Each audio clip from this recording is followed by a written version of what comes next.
Donc en fait moi j'exerce les fonctions suivantes au sein de l'association de pêche d'Albarine. Donc je suis technicien hein, tout simplement, donc ça fait maintenant 15 ans que je travaille pour l'association de pêche. Donc je suis également assermenté au titre de la police de la pêche hein, pour le contrôle des pêcheurs.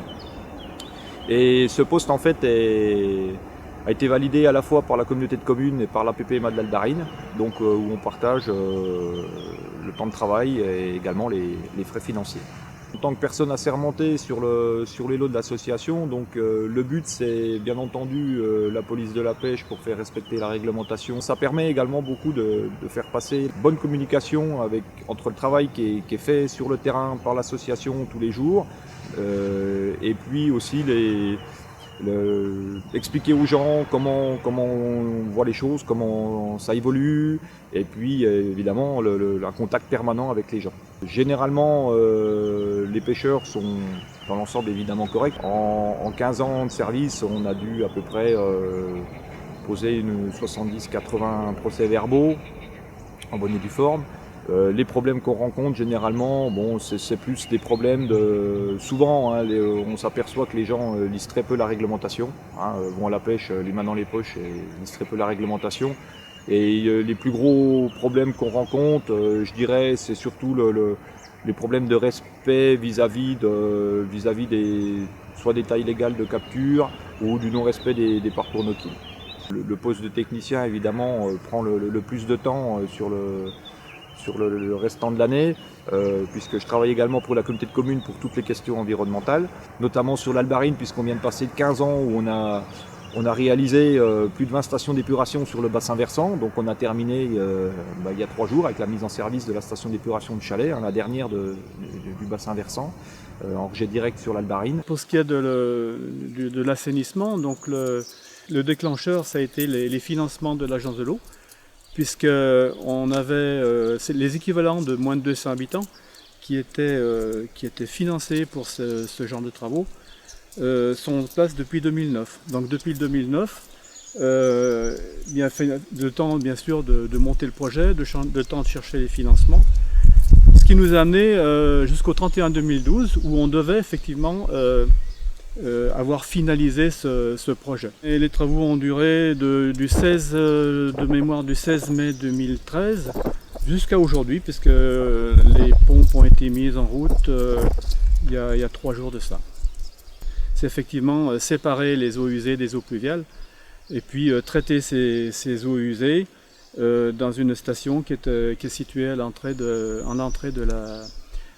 la commune. Donc on a opté pour une station tout enterrée, enfin une grande partie enterrée, de manière à ce qu'on ait un rendu, enfin qu'on n'ait pas quelque chose de, comment je pourrais dire, de trop vilain, on va dire ça comme ça, à l'entrée du village, quoi.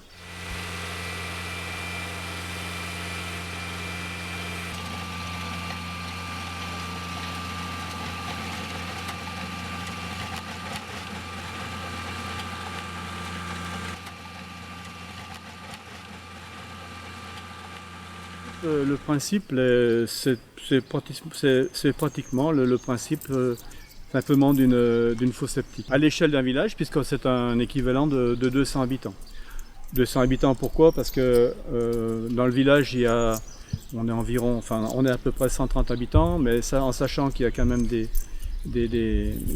des installations privées, donc qui ne sont pas raccordées, et puis en tenant compte bien sûr du camping. Le montant global en TTC est de plus d'1 million d'euros, ce qui fait quand même une belle somme, financé à hauteur de 80% par l'agence de l'eau, par le département et la région, et aussi par l'enveloppe parlementaire. Oui, aujourd'hui on peut dire que l'Albarine est protégée depuis sa source, disons jusqu'à Ambérieux, quoi, jusqu'à la confluence avec la rivière d'Ain. Le problème qu'on a eu avec la commune d'Hauteville, c'était surtout de leur dire, équipez votre station, enfin, ou refaites-en une. On en a un peu assez de recevoir tous vos effluents, puisqu'il n'y avait aucun traitement. Ils avaient une station qui était qui était complètement obsolète et qui ne fonctionnait pas du tout. Aujourd'hui, les résultats sont satisfaisants, hein, puisqu'il suffit de monter un petit peu, se promener en amont du moulin de Charabotte. Visuellement, déjà simplement visuellement, on se rend compte que ça a été efficace. Effectivement, on n'est pas réciprocitaire. Tout simplement, ce n'est pas une question d'accueil. Hein, enfin, les chiffres parlent d'eux-mêmes. Quand on voit le nombre de gens de l'extérieur qui viennent pêcher chez nous, c'est simplement qu'au niveau du budget, la réciprocité ne permet pas tout simplement d'avoir les moyens financiers que l'on a actuellement, que ce soit pour payer une partie de mon poste ou pour réaliser l'ensemble des travaux qu'on réalise. Sur tout ce qu'on peut réaliser chaque année, donc on a bien entendu l'appui du contrat de rivière de l'Albarine qui d'un point de vue financier qui apporte, que ce soit de l'assainissement ou de l'aménagement piscicole, donc qui apporte généralement une grosse partie des subventions, donc via l'agence de l'eau, la région Rhône-Alpes et le conseil général, et bien entendu les communes du bassin versant qui participent également puisqu'elles sont adhérentes au syndicat. L'association de pêche et la fédération financent la part pêcheur, tout simplement sur les travaux d'aménagement. Généralement, l'association de pêche achète les terrains avant la réalisation des travaux, puisque c'est encore le cas actuellement pour la réalisation des travaux 2014-2015 qui se profilent. Et donc en fait, le budget de l'association est à peu près de 40 000 € par an pour pouvoir réaliser tout ce qu'on propose aux pêcheurs chaque année depuis 20 ans. Les 40 000 €, donc c'est exactement la part pêcheur qui revient directement à l'association de pêche, sachant qu'on reverse plus de 80 000 € à la Fédération nationale et à la Fédération de pêche de l'Ain. Donc nous, on a un petit tiers, on va dire, sur tout ce qu'on peut vendre en carte de pêche. L'association de pêche s'est lancée depuis maintenant 20 ans dans la gestion patrimoniale, puisqu'on s'est aperçu que l'Albarine restait quand même encore à l'époque une rivière où il y avait du potentiel, qui avait bien été diminué entre autres par les recalibrages, par le manque évidemment à l'époque d'assainissement, puisqu'on était quand même un point noir, on avait quasiment le point le plus noir du département de l'Ain, qui était à l'époque la commune d'Hauteville. Cette gestion patrimoniale, elle est partie du principe qu'il y avait un potentiel et il fallait l'y améliorer. Donc moi, quand je suis arrivé en 1999, donc il y a eu l'arrêt des alvinages, pur et simple, sur le bassin versant de l'Albarine, avec une petite perte d'effectifs à l'époque. Et là, on a basculé vraiment d'une gestion qui était vraiment basée sur de l'alvinage à une gestion patrimoniale, et en se donnant les moyens, bien entendu, financiers, humains, techniques, pour réaliser concrètement toutes les actions qu'on réalise depuis 15 ans.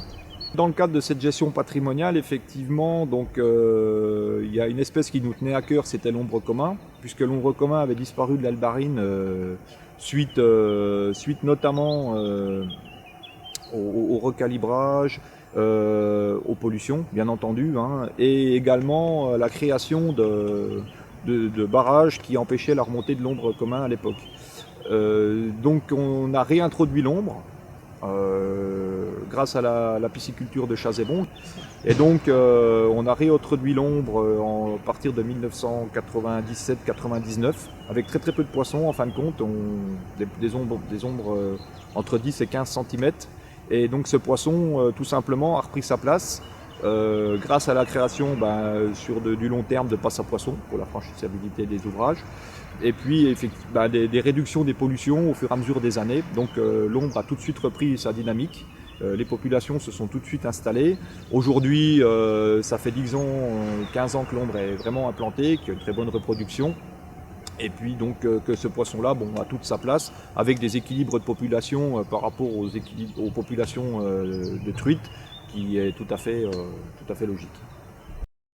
C'est un plaisir de faire profiter de cette rivière à nos adhérents et nos pêcheurs touristiques. Et voilà, c'est une association qui gère 17 km de rivière, donc un linéaire relativement modeste, avec une fréquentation de plus de 2800 cartes, toutes cartes confondues, vendues par an, et c'est ce qui est exceptionnel. Après, le revers de la médaille, c'est que ces poissons sont de plus en plus méfiants. Beaucoup de pêcheurs pratiquent sur l'Albarine la pêche à la mouche, en no-kill. D'autres techniques aussi de jeunes pêcheurs, les techniques de leurre dur ou leurre souple, pratiquent aussi le no-kill. Donc on se retrouve avec une rivière très pêchée, très poissonneuse, mais avec des poissons très sélectifs. 92, le premier no-kill sur l'Albarine, c'était un des premiers de France.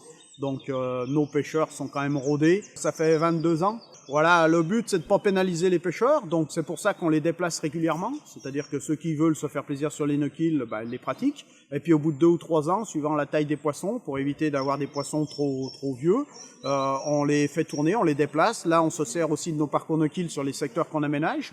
Donc pour refaire des densités de poissons plus rapidement, on met ces parcours qu'on vient de réaménager en no-kill pendant 2 ou 3 ans, et après on les ouvre pour les pêcheurs qui, eux, pratiquent pas le no-kill, et c'est tout à fait leur droit de garder quelques poissons et de se faire plaisir.